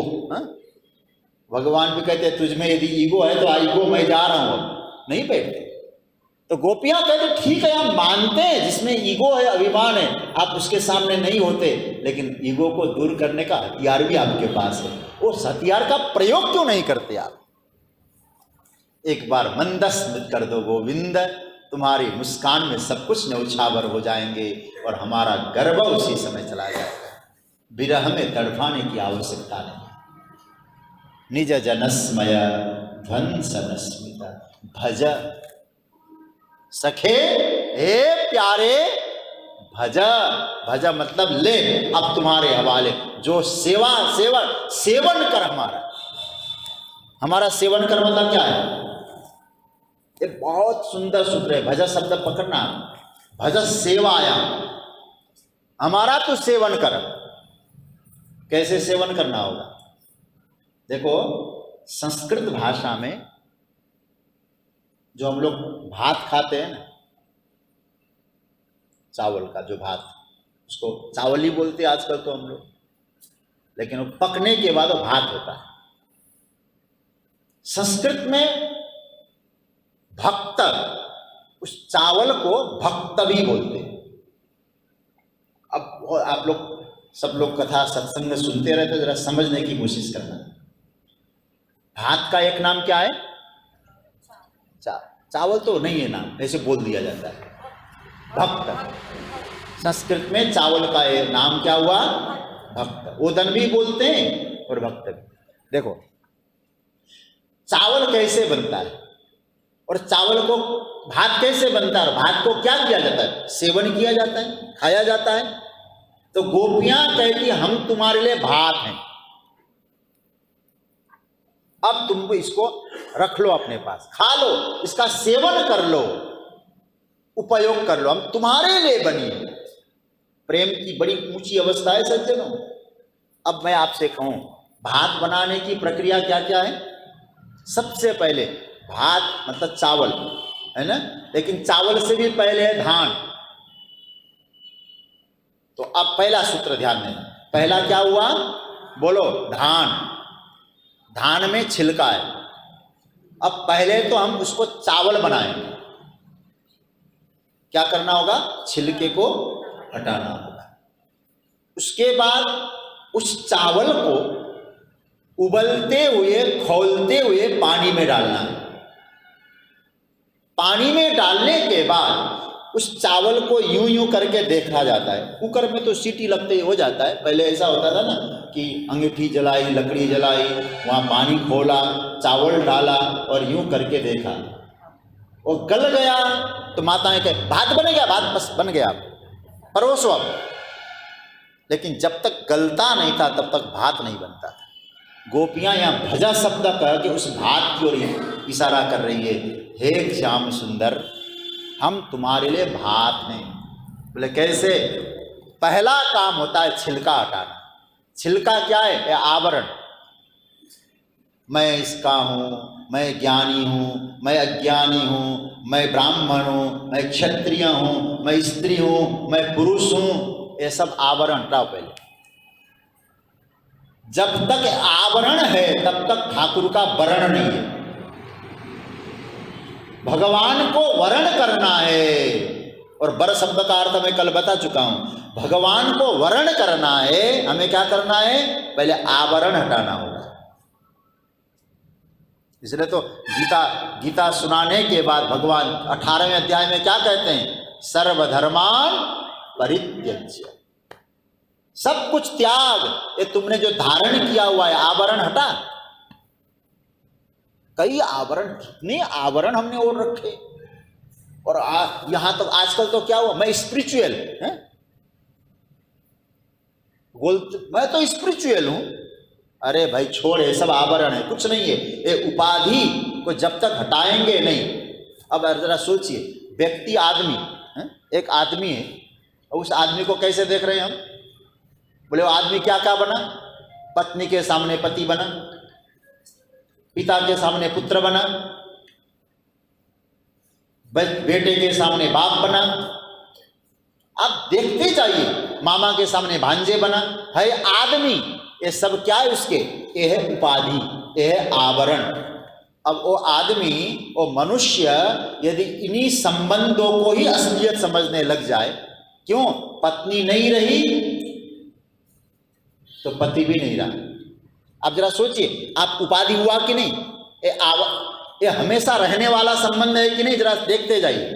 ये पति का आवरण कब तक था? जब तक पत्नी। अब पुत्र नहीं रहा तो पिता कैसे रहा? तो पुत्र, पिता का आवरण तब तक था जब तक पुत्र था। पुत्र का आवरण तब तक था जब तक पिता था। लेकिन जब हम आवरण को ही ओढ़ते रह जाएं और अपने आप को भूलते जाएं तो क्या होगा फिर? बोले आपने अपने आप को जाना ही नहीं, बस आवरण में भटकते रहे। तो भगवान कहते हैं इन आवरण को हटाओ। ये सब आवरण है, ये उपाधि है, आप नहीं हो। ये तो कुछ दिन के लिए तैयार किया गया एक व्यवहार है।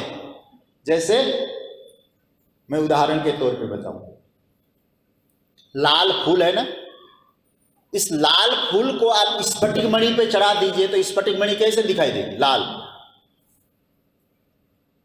और पीले फूल को चढ़ाइए तो पीला। अब स्फटिक मणि के पास, स्फटिक के शिवलिंग के पास जाकर पूछिए तुम लाल हो कि पीला हो? स्फटिक कहेगा न लाल न पीला, मैं तो एकदम शुद्ध हूं, पारदर्शी, ट्रांसपेरेंसी क्या क्या बोलते वो हूं मैं। क्यों? ये जो लाल और पीला तो कुछ देर के लिए था, वो मैं था ही नहीं, लगा दिया गया, हटा दिया गया। बस ये सारे उपाधि, सारे जो संबंध है ये लगा दिए गए और हटा दिए गए। और जो हटने वाले संबंध को आप स्वयं अपना स्वरूप समझने लग जाए तो आपने स्वयं को नहीं जाना, आवरण को ही आपने वर्ण कर लिया। आप कौन है फिर? अब यहां तो संबंध की बात तो यहां तक आ गए, अब आगे बढ़ते जाइए। मैं कुछ नहीं हूं, गोपियां कहती है, और कुछ नहीं, आवरण हटाया, क्या हुआ? बोले मैं केवल केवल केवल भगवान का, बाकी किसी का नहीं हूं, क्योंकि ये सब आवरण तो हट जाएंगे एक दिन, लेकिन भगवान मेरे ये निश्चित रूप से नित्य संबंध बना रहेगा। तो आवरण का जो संबंध होता है वो अनित्य संबंध है, और भगवान का जो संबंध होता है वो नित्य संबंध है। गोपियां कह रही है, हे भगवान, ये सब जितने संबंध है ना, ये सब संबंध कैसे संबंध है? अनित्य संबंध है। कैसे? एक उदाहरण के आधार पे मैं आपको समझाऊं, सही सही जवाब दीजिएगा, ठीक है? एक पत्नी अपने पति से बहुत प्रेम रखती है, परम पतिव्रता है। अब उस पति को कहीं बाहर जाना, बहुत ध्यान से सुनिएगा, परदेश जाना हुआ पति को, कई दिनों के लिए जाना। पत्नी ने कहा आपके बिना रह नहीं पाऊंगी, मैं कैसे रहूं आपके बिना? तो पति को लगा कुछ क्या उपाय करें, इतनी सेवा, इतना दूसरे का तो कभी मुंह देखती नहीं पति को छोड़कर, इतना स्नेह। तो पति ने एक सुंदर फोटो अपनी ओर से, लो देवी मैं ही हूं, इस भाव से इस फोटो की पूजा करना, रोज इसकी पूजा करना, मैं ही हूं। बोले ठीक है। पति चला गया, रोज उसकी पूजा करती है, आरती उतारती है, चरणों तक लेती है, सुलाती है, पूरी सेवा करती है, क्योंकि उन्होंने कहा है मैं ही हूं। इस भाव से इस फोटो की पूजा करो, फोटो की पूजा कर ले। ठीक है, ये समझ में आया यहां तक? अच्छा, नहीं आप लोग नहीं करते, मैं इसका मतलब थोड़ी कह रहा हूं, आप समझ के और समझाने के लिए। देखो अब आपने पूजा किया, कम से कम 6 महीने बीत गए, इस तरह से आप अपने पति की फोटो की पूजा करते, पति समझकर। एक दिन क्या हुआ, सुबह उठी, स्नान किया, पति की सेवा में आप बैठ गए, फोटो की पूजा की, सारे जो भी सामग्रियां उनको भोजन भोग तक लगाया, सब कुछ हुआ, और आरती करनी, और आरती जला दी। आरती जलाने के बाद हाथ धोकर जैसे आरती करना बाकी था, पति ने दरवाजा खटखटाया, देवी मैं आ गया, दरवाजा खोलो। अच्छा, अब मैं आपसे, यहां तो कथा सुन ली आपने, अब मैं आपसे प्रश्न करता हूं, अब हम उस आरती लेकर फोटो को की आरती उतारें या असली पति को भीतर ले आए? असली पति को भीतर ले आए। बस यही जवाब मैं चाह रहा था, और मुझे मालूम था ये जवाब आप देंगे। बस यही गोपियां कह रही है, हे परप्रियतम, संसार का जो संबंध है, संसार का जो व्यवहार है, आपको समझकर हम संसार का व्यवहार करें, ठीक है, लेकिन जब आप मिल गए फिर भी हम संसार में ही आसक्त बने रहे। जब इसका मतलब ये नहीं कि भाई पति से कहे तो तुम तो फोटो, असली पति भगवान है, ये अर्थ नहीं है। ये कभी अर्थ मत लगा लेना कि संसार का पति तो फोटो है। इस अवस्था में पहुंचो पहले। तो कहने का मतलब यह है कि हमारे जीवन की स्थिति ऐसी होनी चाहिए कि जो असली जो पति है वो परमात्मा है, बाकी सब क्या है? हमारा संबंध माना हुआ संबंध है। ध्यान से समझ लीजिएगा क्या अर्थ निकला। तो आवरण हट गया। यदि ऐसा भाव आया, कथा में ध्यान दो ना, आने जाने वालों को क्यों दे रहे हो? तो कथा मतलब यदि ऐसा संबंध मालूम है कि संसार का संबंध एक क्या संबंध है? माना हुआ है, हमने माना है ये संबंध है। असली संबंध भगवान के साथ है। ये भाव आते ही धान चावल बन गया। ठीक है। अच्छा, चावल बन गया। चावल कैसा हुआ? किस रंग का हुआ? सफेद रंग का हुआ। सफेद शब्द का अर्थ हुआ शुद्ध। जीवन को पहले शुद्ध बनाइए। शुद्ध बनाने का तरीका है अपने जीवन के आवरण को हटाइए, तो आपका जीवन शुद्ध होगा। यहां तक आया समझ में? अब आप चावल हो गए, शुद्ध हो गए, आवरण नहीं रहा, लेकिन अभी भी भात तो बना नहीं। अब खौलते हुए पानी में डाला जाता है। खौलता हुआ पानी क्या है? बस यही कन्हैया का विरह। जीवन बीता जा रहा है, कहाँ गए हो कन्हैया, तुम एक बार दिख जाओ, कहाँ हो प्यारे, ये भाव जब आने लग जाए,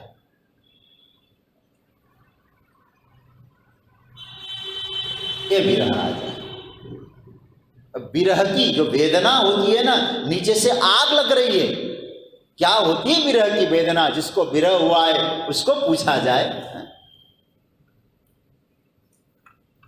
उस विरह की वेदना में वो जलने लगता है, गलने लगता है। चावल गलता है कि नहीं? पहले जला फिर गला, आग में जला फिर गला। जलने के बाद, भगवान के विरह में जलने के बाद क्या गलता है? भीतर का अभिमान गलता है। इसलिए स्मय शब्द का, निज जनस्मय, इस अभिमान को दूर करते हो। क्या गला? अभिमान गला। देखो, एक पोस्ट ऑफिस वाले होते हैं ना, अध्यापक भी इसका यूज करते हैं। एक लाख क्या होता है, लाह होता है ना, कोई क्या बोलते हैं उसको, लाह। उसमें मोहर लगाना होता है ना। अब तो शायद ऐसे मोहर नहीं चलते होंगे, पहले इस प्रकार के मोहर लगाना होता था। पहले उसको गला देते थे और गलाने के बाद मोहर लगा देते थे, और मोहर लगते ही प्रमाणित हो गया कि ये सरकार का है, तेरा नहीं। अब जब तक मोहर, और मोहर कब लगता था? गलने के बाद। भगवान कहते मैं तो मोहर लेके बैठा हूं, इसलिए बोले तुमको अपनाने के लिए, तुम संसार के नहीं हो, मेरे हो, अपना स्टंप लगाऊं तुम्हारे ऊपर, लेकिन तुम्हारा अभिमान गल नहीं पाया। और जिस दिन विरह की वेदना में जलने के बाद हमारा अभिमान गला, उसी दिन प्रियतम का मोहर लगा। और याद रखना, अभिमान गलते ही प्रियतम मिलता है। एक सूत्र याद रखो, अभिमान गलता है तो प्रियतम क्या होता है? मिलता है। अभिमान जब गलता है तब प्रियतम मिलता है। और जिसके जीवन का अभिमान गल गया, उसी का नाम है भक्त। गोपियां कहती है ऐसे हम हैं जो अब हमारा अभिमान नहीं रहा, अब तो गल गया, इसलिए भज, अब तुम्हारे लायक हो गए। ये जो भज शब्द है ना, बड़ा प्यारा शब्द है। प्रभु तुम्हारे लायक हम अब हो गए, क्योंकि हमारे भीतर का अभिमान गल गया। अभिमान गलता है, प्रियतम मिलता है। तो भज, हे प्यारे, अब हम हमारा उपयोग करो, हम तुम्हारे लिए समर्पित हैं। अच्छा भाई, और क्या कह रही गोपियां? किंकरी, जब उसके हो गए तो किंकर बन जाएगा। ऐसे संस्कृत भाषा में किंकर शब्द का अर्थ सेवक होता है, जिसको आजकल की भाषा में नौकर कहते हैं, संस्कृत में उसको किंकर बोलते हैं। लेकिन किंकर शब्द का अर्थ क्या हुआ? देखो, हमारे यहाँ आचार्यों ने बहुत सुंदर सुंदर व्याख्या दी। किम कुत्सितम अपि करोति स किंकर। अब आप लोग इस शब्द को पकड़ना, किंकरिस मनो, आप जिसके जो आपके आराध्य है ना, उसके लिए आप कुछ भी करने को तैयार हैं, तो आप किंकर है उसके। मतलब क्या हुआ? हम अपने प्रियतम के लिए, अपने प्यारे के लिए सेवा, एक काम करेंगे। कौन सी सेवा? तेरे पास जो नोटों की गड्डी आती है ना, उसको गिनने की सेवा करेंगे। झाड़ू लगाने की सेवा, बोले उससे वो हमें से मतलब नहीं उसका। पोछा लगाने की सेवा, नहीं नहीं नहीं, अरे ऐसी सेवा थोड़ी करेंगे हम। किंकर शब्द का अर्थ है अपने प्रियतम की प्रसन्नता के लिए कैसा भी करने को तैयार हो जाए, तो याद रखना उसका नाम है किंकर। अब जरा सोचिए, हनुमान जी का चरित्र आप जरा देखना। एक तरफ हनुमान जी क्या कह रहे हैं? राम काज लगी तब अवतारा, आगे क्या है चौपाई? सुनत ही भयउ पर्वताकार। हनुमान जी पर्वत बन गए, और पर्वत बनने के बाद हनुमान जी कुछ भी तो कर सकते थे, और क्या करने को कह रहे हैं? हनुमान जी कहते अभी जाऊंगा मैं। क्या करेंगे अभी जाकर? महाराज मैं लंका को उजाड़ दूंगा, सहित सहाय रावण ही मारी, वहां जाकर रावण का वध कर दूंगा। जाम्बवंत जी ने सोचा पहले तो जगाना बड़ा भारी मुश्किल, इनको जगाने के लिए कितने पापड़ बेले जाम्बवंत ने हनुमान जी को। और आप कभी पढ़ लेना किष्किंधा कांड का अंतिम भाग, बहुत पापड़ बेले, क्या क्या नहीं याद दिलाया, हनुमान जी नहीं जगे। लेकिन जब राम का कार्य याद दिलाया हनुमान जी जगे। जगने के बाद कितनी बड़ी भारी बात कह रहे हैं, मैं अभी जा रहा हूं, रावण का वध कर दूंगा, मार दूंगा रावण को। जाम्बवंत जी ने कहा कि ज्यादा जग गए, ज्यादा इसीलिए जग गए, केवल जगाने का काम था। अरे रावण का वध करने की प्रतिज्ञा तो राम जी की है, तो राम जी की प्रतिज्ञा तो हनुमान जी अपने हाथों में ले रहे। ठीक है, ध्यान से सुनना इस बात को। हनुमान जी ने कहा फिर चिंता न करो, एक काम करते हैं ना। बोले क्या करेंगे? बोले राम जी को वहां जाने का झंझट ही न हो, मारना राम जी मारेंगे। फिर आनो यहां त्रिकूट उपारी, मैं लंका को ही उखाड़ के यहीं ला दूंगा, राम जी को समुद्र पार करने का झंझट खत्म, यहीं मार डाले। इतना, और हनुमान जी तो ऐसा लिखा है विनय पत्रिका में, अघटित घटन सुघट विघटन ऐसी बिरदावली नहीं आन की। ऐसी कोई घटना ही नहीं जो हनुमान जी के द्वारा असंभव कर सकते थे। लेकिन बाद में जाम्बवंत ने कहा आपका कुछ काम नहीं, सीता जी को देख के आना, जाओ। आप जरा सोचिए, इतने बड़े हनुमान जी इतना बड़ा काम करने को जो तैयार हो, वो कहता है वहां करके आना। हनुमान जी कहते हाथ जोड़, ठीक है, ये भी करने को तैयार। जो केवल बड़ा ही बड़ा काम करने वाला व्यक्ति होगा ना, वो कोई काम नहीं करेगा। छोटा बड़ा जो भी काम मिले हम स्वामी के लिए करने को तैयार है, वही सच्चा सेवक है, वही किंकर है। गोपियां कहती है गोविंद तुम्हारे लिए जो सेवा हम करने को तैयार है, तुम्हारे लिए गोबर बांधेंगे, जब तुम चाहते हो ना। तुम्हारे लिए क्या कर रहे हैं? महाप्रभु वल्लभाचार्य जी कह रहे हैं गोपियां स्नान कर रही है ना, तो सोचती है हम स्नान करके स्वच्छ होके प्रभु की सेवा में जाएंगे। तो वल्लभाचार्य जी कहते गोपियों का स्नान करना ही भक्ति हो जाएगी। भाव जरा देखिए, जब आंखों में काजल लगा रही गोपियां तो क्या सोच रही है? आज नंद नंदन श्याम सुंदर हमको जब देखेगा आंखों के काजल को, हमारे नेत्रों को, वो प्रसन्न होगा। श्रृंगार करके मैं आनंदित हूं ये नहीं, कन्हैया प्रसन्न होगा। आप जरा सोचिएगा, आज हम ऐसे कपड़े पहनेंगे, क्यों? बोले कन्हैया को अच्छा लगेगा। इसका नाम है प्रेम, इसका नाम है भक्ति। तो हम कुछ भी जो कुछ करेंगे कन्हैया तेरे लिए करेंगे। हे प्रभु ऐसी कृपा करना, हम तुम्हारी किंकरी है, और किंकरी होने के लिए आप एक कृपा करिएगा। किंकरी पर सब कुछ न्यौछावर कर दिया जाता है, तो आपसे तो छोटी चीज मांग रहे हैं हम। बोले क्या मांग रहे हो? तब तो गोपियां कहती है चारु जलरुहाननम दर्शयम। संस्कृत के सब शब्द कितने प्यारे हैं। चारु शब्द का अर्थ है सुंदर, जलरुह कहते कमल, आनन कहते मुख, दर्शय मतलब दिखा दो, मतलब सुंदर कमल जैसा मुखड़ा हमको दिखा दो। मुख कमल का दर्शन। तो पहले श्लोक में तो चरण कमल की बात कही थी, अब मुख कमल की बात कह रहे, हमें मुख कमल का दर्शन करा रहे। तो अब प्यास बढ़ रही है, एक श्लोक और किया जा सकता है शायद। हाँ, थोड़ा देखते हैं कि पूरा करें। हाँ, पूरा करें, ठीक है। आज इन लोगों का भी कोई कार्यक्रम, लेकिन पाठ तो जरूर करें। इसका अर्थ बता दूंगा आज, कल इसकी चर्चा करेंगे। 7वां श्लोक भी देख लें, 3 श्लोक तो होना ही चाहिए। तो इस श्लोक का अर्थ आ गया ना आपको।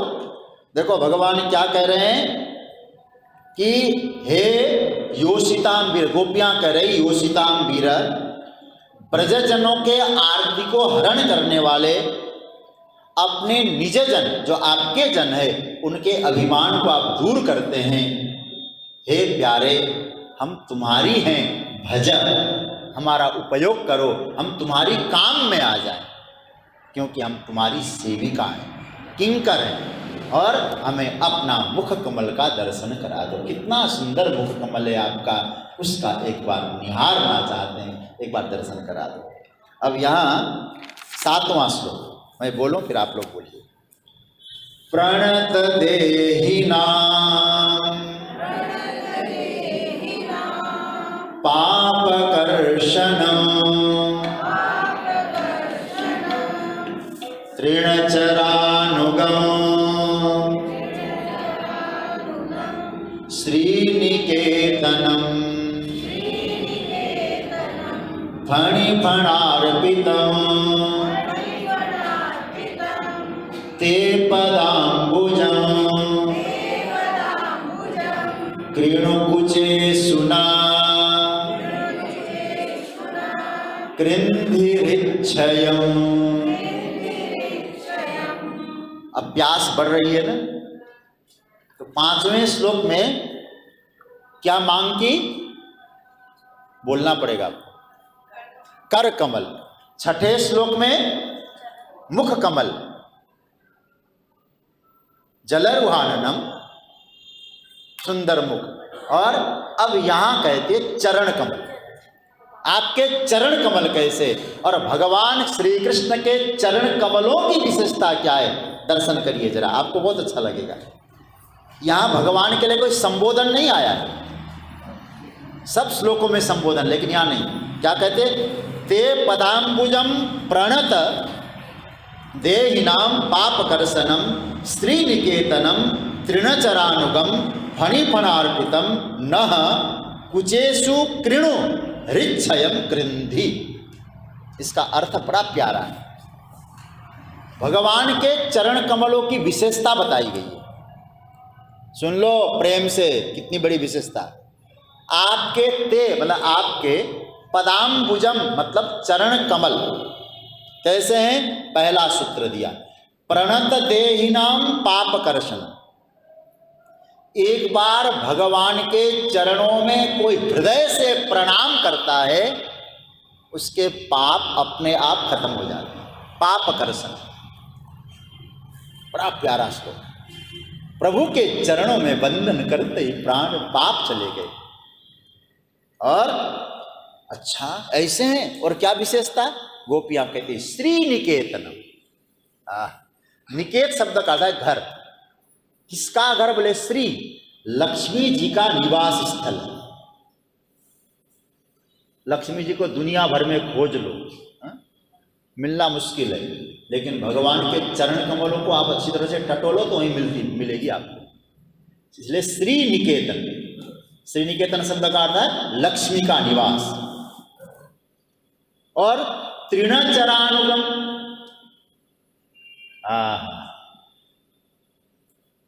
भगवान क्या कर रहे हैं, गायों के पीछे पीछे भगवान के चरण कमल चले।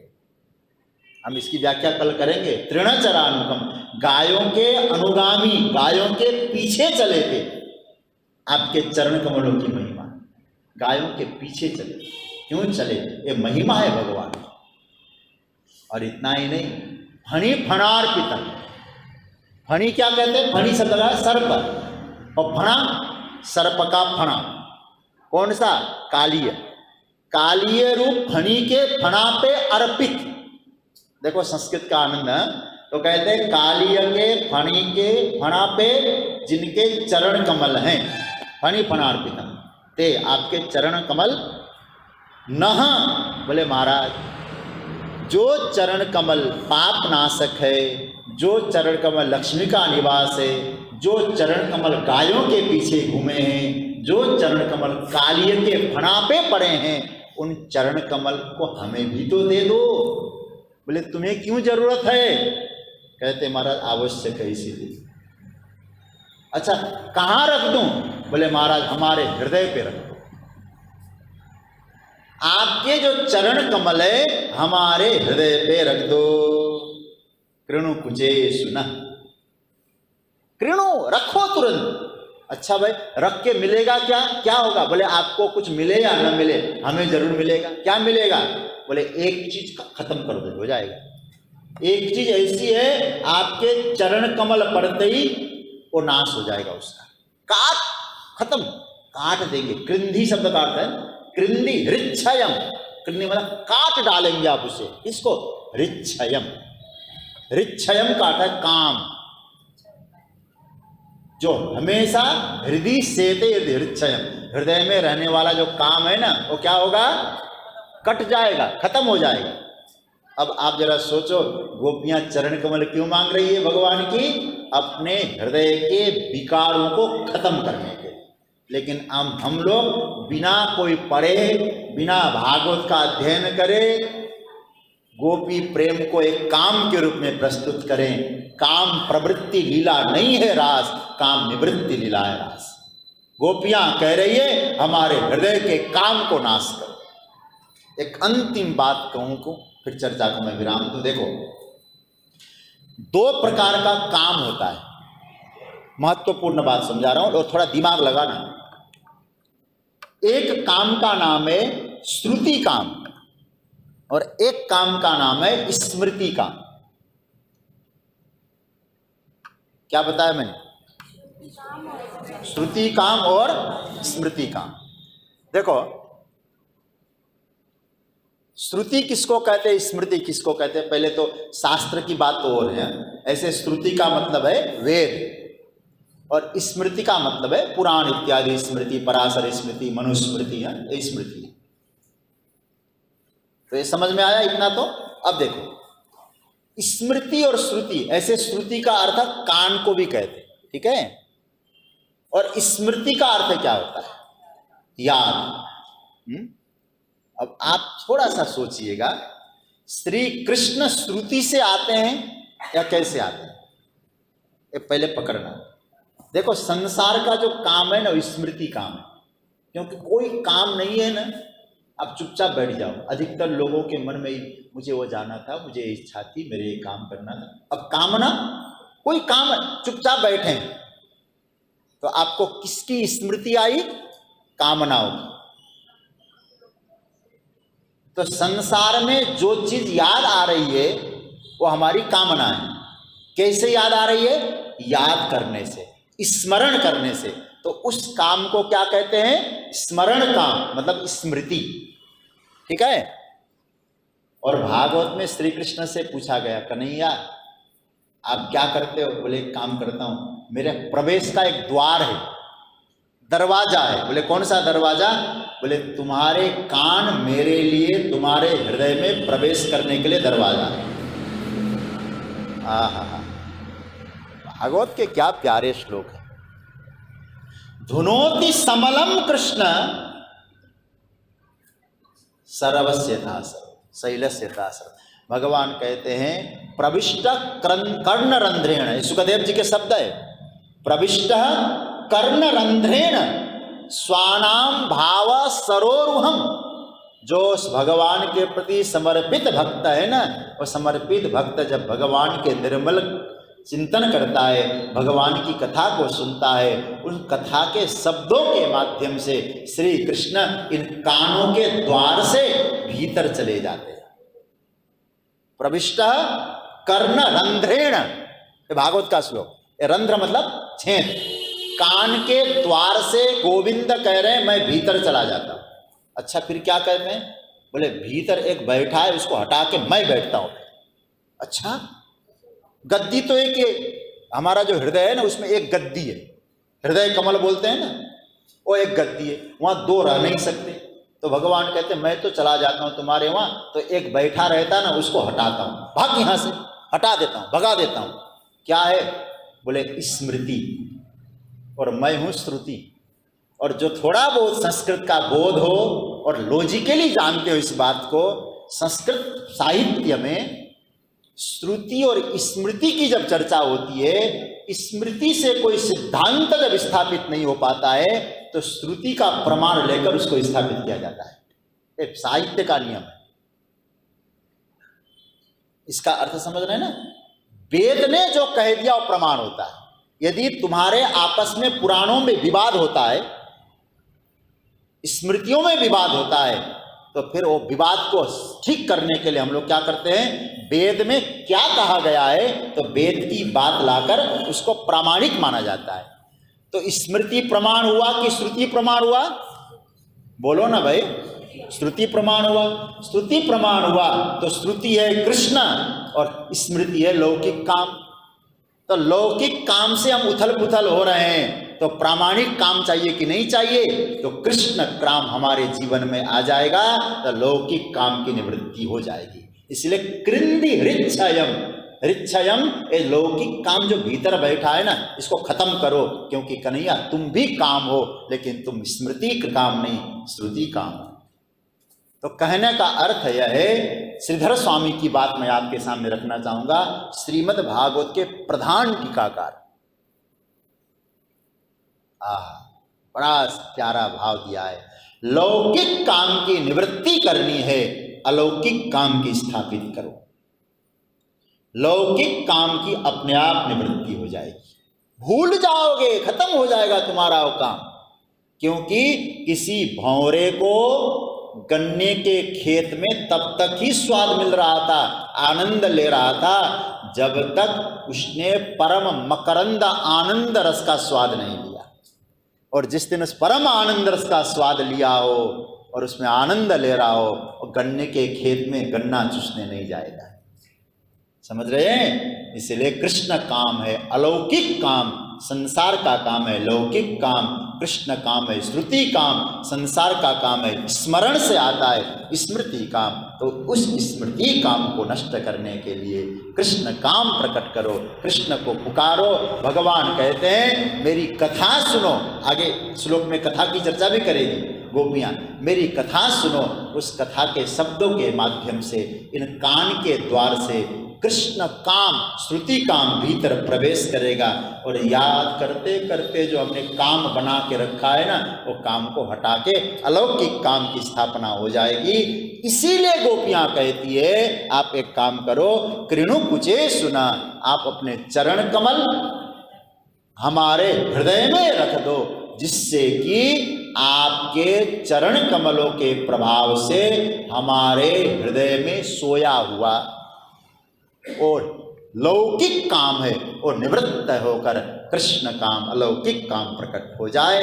यही इसका सूत्र है। इसलिए प्रणत देहिनाम पापकर्षणम तृणचरानुगम श्रीनिकेतनम फणिफणार्पितम ते पदाम्बुजम कृणुकुचे सुन कृंदेच्छय। एक बात और, अंतिम बात देखो, आ ही रहा है तो बता दो। हमारे मधुसूदन सरस्वती जी ने विष्णु सहस्त्र नाम पर भी व्याख्या की है, बहुत दिव्य विभूति, जो हम लोग बंशी विभूषित करान बोलते हैं ना मंत्र, ये उन्हीं का लिखा हुआ है। बड़े विद्वान थे वेदांती, लेकिन वृंदावन गए तो कृष्ण के प्रेम में लट्टू हो गए। इनके बारे में बहुत लंबी कथा है, मैं कथा में तो नहीं जाऊंगा। उन्होंने जब विष्णु सहस्त्र नाम की व्याख्या लिखी तो उस लिखने के बाद अंत में एक श्लोक लिखा है। वो श्लोक आप सुन लें, वो महाभारत का श्लोक है। क्या लिखा है? एको विकृष्णस्य कृतं प्रणाम। ये सुनेंगे तो रोज भगवान को प्रणाम आप जरूर करेंगे। ये श्लोक यदि सही रूप में आप सुनेंगे, माता जी बैठ जाइए ना। एको विकृष्णस्य कृतं प्रणाम दशाश्वमेधा बभ्रथैर्न तुल्य दशाश्वमेधि पुनरेति जन्म कृष्ण प्रणामी न पुनर्भवाय। इसका अर्थ क्या है? एक बार भगवान श्री कृष्ण के चरणों में श्रद्धा पूर्वक प्रणाम करना और 10 अश्वमेध यज्ञ करना, एक नहीं दो नहीं 10 अश्वमेध यज्ञ करना, और आप एकदम विनम्रता और श्रद्धा से कृष्ण के चरणों में प्रणाम करना एक बार, इन दोनों की तुलना नहीं हो सकती। ये महाभारत का श्लोक है, मधुसूदन सरस्वती जी ने लिखा है विष्णु सहस्त्र नाम की व्याख्या में अंत में। क्यों तुलना नहीं हो सकती? बोले दशाश्वमेधी पुनरेति जन्म, 10 अश्वमेध यज्ञ करने वाला फिर जन्म तो ले सकता है, उसका जन्म मरण का चक्र चल सकता है, लेकिन एक बार श्रद्धा से कृष्ण का जो शरणागत होता है न पुनर्भवाय, वह संसार का जन्म मरण चक्र से मुक्त हो गया, क्योंकि उसकी पाप राशि खत्म हो गई। यही गोपियां कहती प्रणत देहिना पाप कर्षण, ये भाव आया है। अब जो है एक विचार ये आया, क्योंकि हमारे स्वाध्याय परिवार के लोग भी प्रतीक्षा कर रहे हैं जो कथा में बैठे हैं, तो आरती करके इनका, आप आरती में कोई खड़े ना हो ऐसी व्यवस्था करेंगे, तो आप लोग अपने स्थान में बैठे रहें, केवल संक्षेप में आरती करके। हमारे यहाँ आज के इन लोग इन सब का वो है, क्योंकि सब लोग यहाँ प्रतीक्षा कर रहे हैं, हमारे स्वाध्याय परिवार के लोग भी आरती का भाव दें, उसके बाद ही भजन भी सुनेंगे। केवल आप लोगों से अब 10 मिनट का मैं चाहता हूँ समय दीजिएगा, समय, क्योंकि प्रवाह में बह गया, मैं भी तो बोलता चला गया, कोई बात नहीं। अब हम जो है आगे की चर्चा 3 दिन की कथा में कोशिश करूँगा, आज हम ज़्यादा श्लोकों की व्याख्या नहीं कर पाया, कोई बात नहीं, तो कल आगे जैसी भी स्थिति आएगी आरती करेंगे, और आरती में आप सभी लोग बैठे रहेंगे, केवल भैया उठें और आरती हो जाए। आरती के बाद हमारे स्वाध्याय परिवार के लोग आरती में जुड़ जाएंगे, फिर हम लोगों का जो कार्यक्रम है यहाँ, ये बच्चों का जो कार्यक्रम है, उसके बाद हम लोग रखेंगे। आप लोग इसीलिए अपने स्थान पे बैठे बैठे आज आरती करिएगा। आरती के बाद हम लोग फिर दूसरे कार्यक्रम में जाएंगे। कृपया 10 मिनट और आप लोग अपने स्थान पे धैर्य रखिएगा। ओम चंद्रमा मनसो जात चक्षुः सूर्यो अजायत श्रोत्रात् वायुश्च प्राणश्च मुखात् अग्निरजायतः। आरती अति पावन पुराण की धर्म भक्ति विज्ञान खान की महापुराण भागवत सुख मुख विगलित निगम कल्प फल परमानंद सुधार समय कल लीला रति रस रस निधान की आरती अति कलिमल मथनि त्रितापनि वारिणि जन्म मृत्युमय भवभय हारिणि सेवत सतत सकल सुख सदी हरि चरित गान की आरती अति विषय विलास विमोह विनाशिनी विमल विवेक विवेक विकासिनी भगवत तत्व रहस्य प्रकाशिनी परम ज्योति परमात्म ज्ञान की आरती अति पावन परमहंस मुनि मन उल्लासिनी रसिक हृदय रस रास विलासिनी भोक्ति मुक्ति रति प्रेम सुदासिनी कथा अकिंचन प्रिय सुजान की आरती अति पावन पुराण की धर्म भक्ति विज्ञान खान की कर्पूर गौरम करुणावतारम संसार सारम भुजगेन्द्रहारम सदा वसंतम हृदयारविंदे भवम भवानी सहितं नमामि।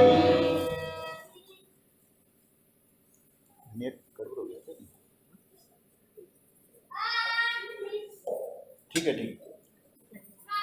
ओम जले न शीतली जले न शीतलीकरणं पुष्पै देवाभिवन्दनं शरीरारोग्यार्थे स्वात्माभिवन्दनं पुष्पले मंत्र पुष्पांजलि।